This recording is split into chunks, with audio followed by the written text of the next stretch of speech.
یہ رحمت صلی اللہ علیہ وآلہ وسلم کے پاس کوئی ایک بار آ جاتا ہے. جیسے امام حسین رضی اللہ تعالیٰ عنہ سے بھی منسوب بات مشہور ہے کہ حاتم طائی کا بیٹا حضرت عدی رضی اللہ تعالیٰ عنہ، عدی بن حاتم طائی رضی اللہ عنہ، نبی کریم صلی اللہ علیہ وسلم نے ویسے خود بھی فخر فرمایا کہ میں اس زمانے میں آیا ہوں جو اللہ کے نام پہ خیرات کرنے والے بندے کا زمانہ ہے. حاتم طائی. خیر جب نبی پاک صلی اللہ علیہ وسلم نے اعلان نبوت فرمایا تو حاتم کا تو پہلے وصال ہو چکا تھا، اس کا بیٹا تھا عدی، وہ آیا اور اس نے کلمہ بھی پڑھا. نبی کریم صلی اللہ علیہ وسلم کے پاس حاضر ہوا، اس نے کلمہ پڑھا. تو باتوں باتوں نے عدی نے کہا کہ میرا باپ حاتم جہاں بیٹھتا تھا وہ 12 دری تھی، مطلب ایسا برآمدہ ٹائپ کے 12 دروازے تھے، ہر طرف سے 3 دروازے، صرف پلر ہیں باقی دروازے ہیں. اس نے کہا میرا باپ 12 دری میں بیٹھتا تھا اور صبح کو اتنی رقم لے کے بیٹھتا تھا کہ اگر ایک فقیر آتا نا ایک دروازے سے اسے وہ درہم دینار دے دیتے. وہی فقیر اگر دوسرے دروازے سے آ جاتا تو پھر میرا باپ یہ نہیں کہتا تھا ابھی تو لے کے گئے ہو، یہ پہلے والے ابھی تو تمہارے پاس ہیں. دوسرے دروازے سے آ جاتا تو وہ اتنی خیرات پھر اسے دے دیتا. اگر وہ تیسرے دروازے سے آ جاتا تو وہ پھر اتنی خیرات اسے دے دیتا. حتیٰ کہ ایک فقیر 12 دروازوں سے بار بار پلٹ کے آتا اور روزانہ آتا تو بھی میرا باپ اتنا سخی تھا، کبھی یہ نہیں کہتا تھا کل 12 بار تم خیرات لے کے گئے ہو آج پھر آ گئے. کسی کو منع نہیں کرتا تھا. جتنی بار کوئی آ جاتا اور جتنے دنوں مسلسل بھی کوئی آتا تو میرا باپ اتنا سخی تھا کہ ہر بار نوازتا جاتا تھا. تو یہ بڑی بات تھی سخاوت والی. امام حسین نے ایسا جواب دیا کہ حضرت عدی کو چپ کروا دیا.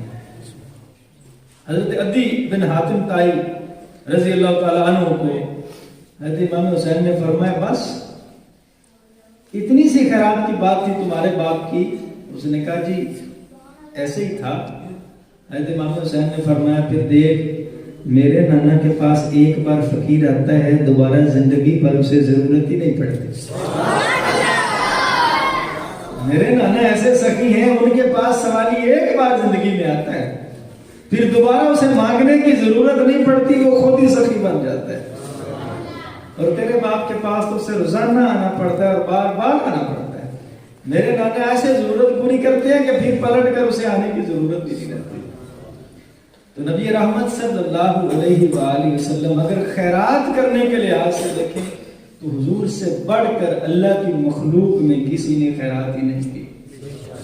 تو اگر سخاوت کی بنیاد پہ، مال و دولت کی بنیاد پہ آپ کو کسی سے زیادہ تعلق ہے اور دوستی اور محبت ہے تو پھر بھی حق رسول اللہ کا بنتا ہے کہ سب سے زیادہ محبت حضور کے ساتھ کرے.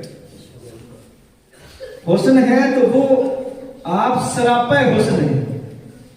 اگر مال و دولت ہے تو آپ صلی اللہ علیہ وآلہ وسلم نے حضرت عمر فاروق نے عرض کی نا یا رسول اللہ صلی اللہ علیہ وسلم کیسر و کسرا وہ تو دنیا کے مال و دولت پہ ناز و نعمت کے ساتھ جی رہے ہیں اور آپ سید الانبیاء ہیں اور یہ کھجور کی چھال کا سرہانا اور نیچے بھی چٹائی بچھی ہوئی جو بدن مبارک پہ اس کے نشان بھی پڑ جاتے ہیں اور کبھی آپ پیٹ بھر کے کھانا کھاتے ہیں اور کبھی نہیں کھاتے ہیں، ہوتا نہیں ہے.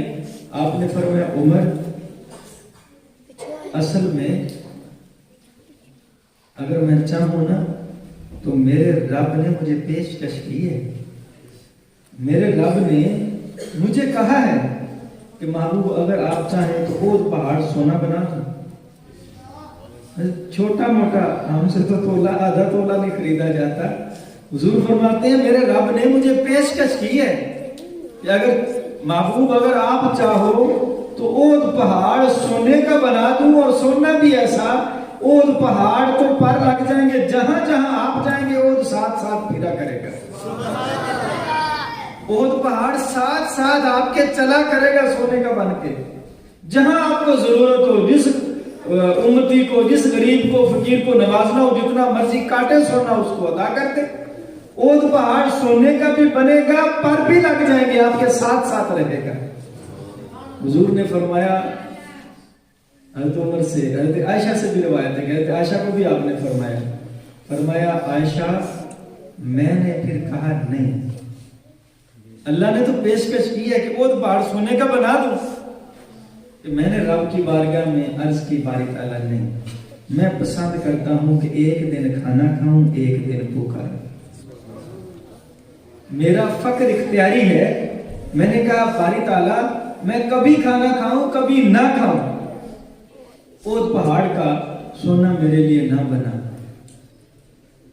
مطلب یہ اندازہ کریں اب بھی سونا نکلتا عرب میں سب سے زیادہ ہے، ابھی آپ نے چاہا ہی نہیں، ابھی تک تو آپ نے چاہا ہی نہیں، اگر چاہ لیتے تو سارے عرب کے پہاڑ ہی شاید سونا بن جاتے، ابھی آپ نے چاہا نہیں۔ آپ نے فرمایا میں نے رب کی پیشکش پہ اللہ کا شکریہ ادا کرتے ہوئے پھر میں نے عرض کی باری تعالیٰ نہیں، میں سونا پہاڑوں کو نہیں بنانا چاہتا کہ کبھی کھاؤں اور کبھی میں اللہ کی بارگاہ میں گڑ گڑا ہوں۔